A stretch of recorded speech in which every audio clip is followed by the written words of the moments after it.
ជំរាបសួរបងប្អូនទាំងអស់គ្នាខ្ញុំបាទវណ្ណឧដាយមកជួបជាមួយនឹងខ្ញុំបាទម្ដងទៀតហើយថ្ងៃនេះខ្ញុំនឹងមក review ផលិតផលថ្មីមួយទៀតសម្រាប់បងប្អូនជនមានពិការភាពគឺឧបករណ៍វាស់កម្ដៅ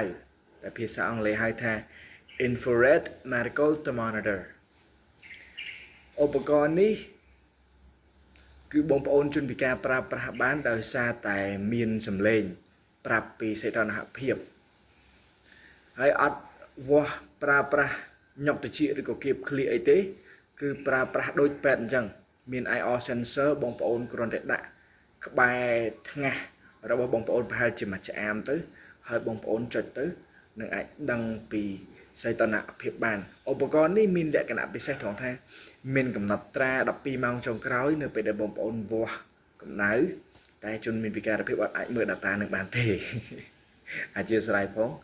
ហើយទី2មានប្រព័ន្ធបិទបើក flash បានបិទបើកភ្លើងណាហើយទី3គឺបងប្អូនអាចវាស់កម្ដៅហ្នឹងវាស់ជាលក្ខណៈអង្សាក៏បានឬក៏ Fahrenheit ក៏បានដែរហើយទី4បងប្អូនអាចវាស់កម្ដៅបរិយាកាសដូចជានៅក្នុងបន្ទប់នៅក្នុងផ្ទះអីជាដើមឥឡូវខ្ញុំកំពុងថតវីដេអូនេះគឺធ្លាក់ខ្យល់អញ្ចឹងតិចទៀតខ្ញុំនឹងធ្វើការតេស្តឲ្យបងប្អូនមើលជាក់ស្ដែងថាយ៉ាងម៉េចអញ្ចឹងនេះគឺជាឧបករណ៍ហ្នឹងហើយខ្ញុំប្រវត្តិសម្ដែងអូខេនេះគឺជាឧបករណ៍ហ្នឹងប្រអប់គេអញ្ចឹងហើយ premium បងប្អូនប្រអប់គេ premium មែនតើ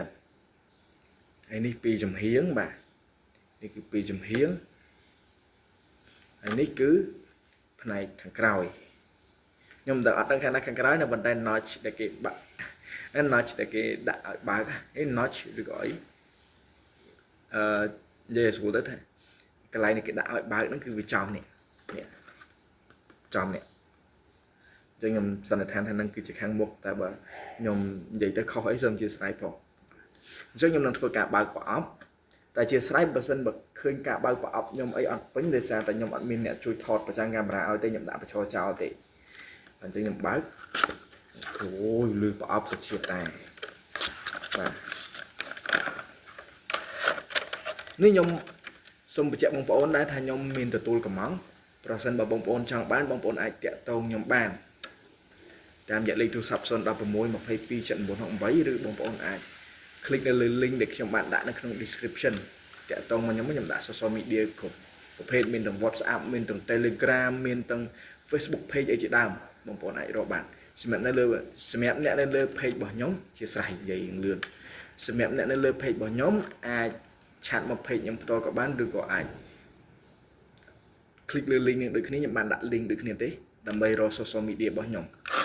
ខ្ញុំធ្វើការបើកចាំតិចដាក់មកខាងសិនបាទអញ្ចឹងក្នុងនេះមាន manual user manual នេះអញ្ចឹងខ្ញុំអត់អានទេដោយសារខ្ញុំអានអត់កើតហើយខ្ញុំជឿថាបងប្អូនទិញរបស់ថ្មីក៏អត់ដែរអានដែរទីលេងទេបងប្អូនបាទនេះតួឯករបស់យើងគេដាក់ថង់ឃ្លុំបេបែបហ្នឹងនេះគឺមិនមែនរបស់ខ្ញុំទេណាសូមបញ្ជាក់របស់ភ្ញៀវដែលគាត់ទិញអញ្ចឹងខ្ញុំសូមអនុញ្ញាតគាត់ដើម្បី review ជូនបងប្អូនណាអញ្ចឹងដកចេញពីប្រទេសសិនអូខេអាយ៉ាបាទនេះគឺឧបករណ៍ហ្នឹងវាចេញខ្ញុំសូមហត់ថង់ចេញយេអូខេខ្ញុំរៀបចំសិនអូខេដាក់ចូលក្នុងប្រអប់សិនបាច់ហើបាត់ខ្យល់អូខេ alright អញ្ចឹងមានប៉ុណ្ណឹងឥឡូវយើងមកមើលតួឯកយើងវិញអូខេរាងគេដូចកំភ្លើងអញ្ចឹងដូចបងប្អូនបានឃើញបាទរាងគេដូចកំភ្លើងអញ្ចឹងឃើញទេមានកណ្ណង់មានអីបាញ់ហ្នឹងមិនសោចអីទេខ្ញុំអត់ដែរឃើញបាទនេះគឺផ្នែកខាងមុខហើយខាងក្រោមនេះគឺជាដងនេះបាទកន្លែងកៃដែលគេវាស់កម្ដៅណាមេនប៊ូតុងបាទហើយនេះគឺផ្នែកចំហៀងហើយនេះគឺខាងក្រោយគេមានអេក្រង់ LCD មួយធំហើយមានប៊ូតុង4ចាំខ្ញុំនឹង review បន្ថែម អ្វីដែលសំខាន់ពេលដែលបងប្អូនទិញដំបូងណានេះកន្លែងដាក់ថ្មគេនេះហើយអត់មានដោះខ្ចៅទេបងប្អូនគ្រាន់តែ slide ចេញមកនេះហើយរបៀបដាក់ថ្មបងប្អូនជនមានពិការភាពខ្ញុំប្រាប់ឲ្យច្បាស់ពីឧបករណ៍នោះហ្មងសូម specific ទៅលើបងប្អូនជនមានពិការភាពអញ្ចឹងបងប្អូនដាក់ថ្ម555ពីកូនណាបងប្អូ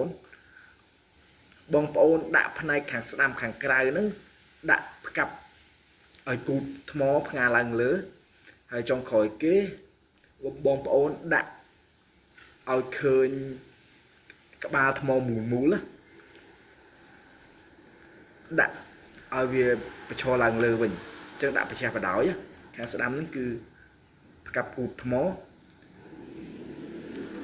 ខាងក្នុងឬក៏ខាងឆ្វេងហ្នឹងគឺយើងដាក់ផ្ងាឲ្យឃើញក្បាលថ្មមូលនេះអាមូលហ្នឹងគឺក្បាលថ្មបើបងប្អូនដែលគាត់មើលឃើញគាត់ឃើញថាសញ្ញាបូកខ្ញុំបញ្យល់អញ្ចឹងនៅពេលដែលបងប្អូនដាក់ត្រូវហើយបងប្អូនសកត់វាបងប្អូនអាចប្រើប្រាស់បានហើយ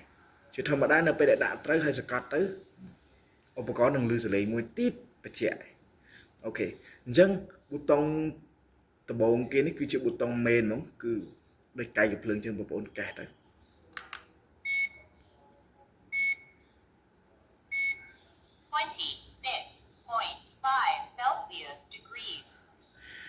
ម៉ូតដំបូងឧបករណ៍នេះនឹងដាក់ជា body temperature អញ្ចឹងខ្ញុំនឹងធ្វើការចុចដូរម៉ូតសិនចាំខ្ញុំប្រាប់ពីរបៀបប្រើល្បិតសិនអូខេ Your body temperature is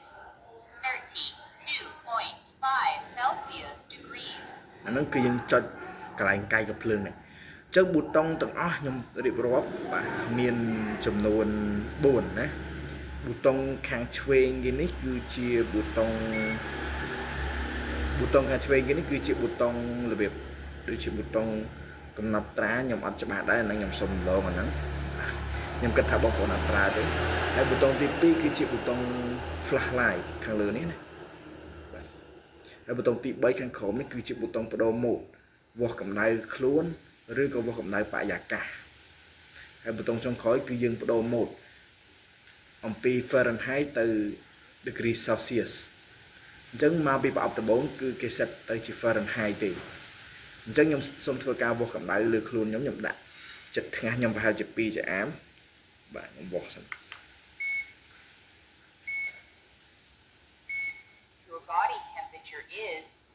37.0 Celsius degrees អូ37.00នោះនេះមិនសូវចង់អីទេណាអញ្ចឹងឥឡូវខ្ញុំអាចដឹងពីសីតុណ្ហភាពក្នុងខ្លួនខ្ញុំចុចប៊ូតុងមួយនេះខាងក្រោមនេះដើម្បីបដូរម៉ូដទៅជាវាស់កម្ដៅបរិយាកាសចឹងចុចមួយមកពេលដែលបងប្អូនចុចអត់អានទេណាអត់អានទេតែបងប្អូនអាចចាប់ផ្ដើមកេះកៃដើម្បីវាស់បានអញ្ចឹងតម្រង់ទៅណាក៏បានដែរវាស់ទៅខ្ញុំតម្រង់ឲ្យចំកាមេរ៉ាវិញស្រួល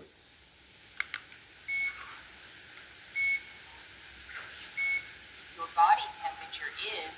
32.6 Celsius degrees អត់តន់ដូរទៀតពេលខ្លះយើងទោះតែចុចចកត់ឲ្យខ្លាំងតិចអូខេ 26.5 Celsius degrees អូខេបរិយាកាសនៅជុំវិញខ្លួនខ្ញុំគឺ 26.5 អង្សាសេមិញដោយសារឧបករណ៍នេះ slip ដល់ពេលខ្ញុំឡើងនិយាយទៅដូរម៉ូដអត់ដូរនៅដល់ពេលលឺទីបគឺឧបករណ៍នេះចាប់ផ្ដើមបិទហើយនេះឃើញលឺចាប់ផ្ដើមបិទហើយអញ្ចឹងរបៀបប្រើគឺមានប៉ុណ្ណឹងបងប្អូនអាចចុចអវេទនាការសិនក៏បានដើម្បីបដូរម៉ូដផ្សេងឬក៏បងប្អូនអាចចុចប៊ូតុងដើម្បីបដូរម៉ូដសិនឬក៏តេស្តអាហ្នឹងអាស្រ័យលើបងប្អូនតេស្តជាក់ស្ដែងណាអញ្ចឹងមានតែប៉ុណ្្នឹងទេសម្រាប់ឧបករណ៍ infrared medical thermometer គឺរបៀបប្រើសាមញ្ញប៉ុណ្្នឹងទេអរគុណច្រើនបងប្អូនសម្រាប់ការចំណាយពេលវេលាដ៏មានតម្លៃទស្សនាវីដេអូមួយនេះតាំងពីដើមរហូតដល់ចប់បើខ្ញុំនិយាយលឿនឬក៏មានបញ្ហាខុសឆ្គងត្រង់កន្លែងណាមួយសូមខន្តីនឹងអធិស្ឋានអំពីសំណាក់បងប្អូនទាំងអស់គ្នាប្រសិនបើបងប្អូនចង់បានដូចខ្ញុំនិយាយអញ្ចឹងគឺអាចតាក់ទងមកខ្ញុំបានចាំជួបខ្ញុំនៅវីដេអូក្រោយបាយបាយ